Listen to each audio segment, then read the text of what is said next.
Hi guys, Brenna French here, lead designer at Snap Agency. Today I want to talk to you about trust factors. Before we get into that, let's talk a little bit about how to establish trust on your website. So you can do this by one, upping the design quality that you have on your website. Make sure that you're paying attention to the audience that you're talking to. Flat design. It's a trend that we've been seeing in the last couple of years. It's going to resonate more with a younger audience than an older audience. So make sure that you're paying attention to who you're talking to. Two, upfront disclosure. If you have any additional fees on your website, make sure you tell people. You wouldn't trust anybody who is hiding something from you, would you? Don't ask that of your users. It's not a good idea. Three, comprehensive content that is current. So we tell people at Snap, our clients, we say, hey, come out with a blog at least once every single week. This is going to establish you as an authority, especially if you're talking about topics that are related to your field. People are already coming to your site to consume the content that you currently have, so why not give them more that is full of value?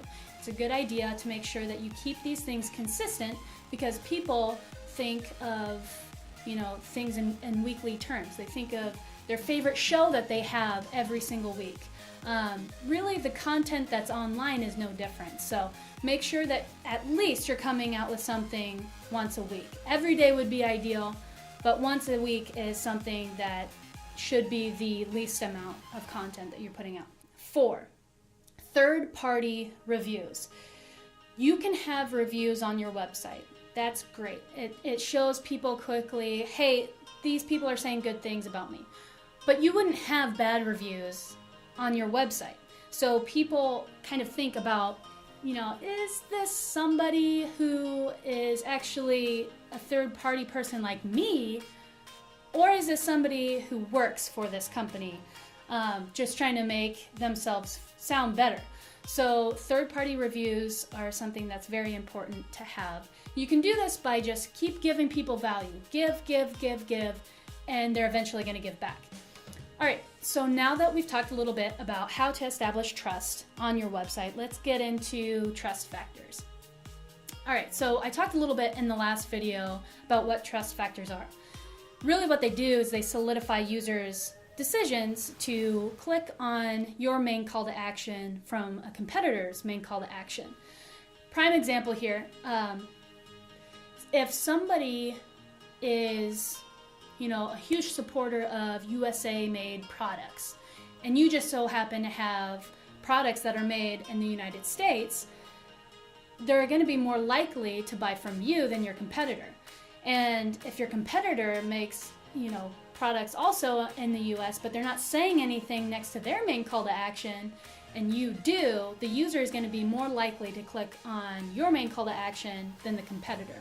So you want to make sure that you're pulling out those valuable nuggets for people to interact with and consume. Some common places for people to put these trust factor badges are in the footer, so it's consistent on every single page of your website. If you're a product company and you sell products, to have trust factors right next to the main call to action on the page. Or if you're a service company and you're trying to generate some sales leads, have it on the form submission page, your contact page, right next to the submit button. These are some great common places to place trust factors, but I'm sure that there are other places that you could also kind of work these things into your website. It's all going to kind of depend on the content and the design that you have. So why am I really talking about this? I mean, it's kind of important to have these trust factors on, but why am I making this such a huge topic? I am making this such a huge topic because I have seen crazy amounts of increases in conversions from just applying these trust factors on pages. And it's amazing to me because it's nothing huge. It's nothing like a big site redesign. It's just a simple trust factor for people to say, oh, they have Norton antivirus security. I feel a lot more comfortable clicking on this button than somebody else's. So I'm not the only one who's seeing these results. Carson Lund, he is a conversion rate specialist. He works at AppCore, and he saw a 32% increase in conversions by just applying a simple eMark trust factor to an e-commerce website design that he did. A 32% increase. Think about what one conversion means to you. Think about what a 32% increase would mean for your company and your bottom line. That's just a huge opportunity to miss out on if you don't have any trust factors on your site. So it's a really great way to start seeing some increases. A pro tip for you here. No trust factor is the same. You need to make sure that you're testing these things out so you know which one works best for your company.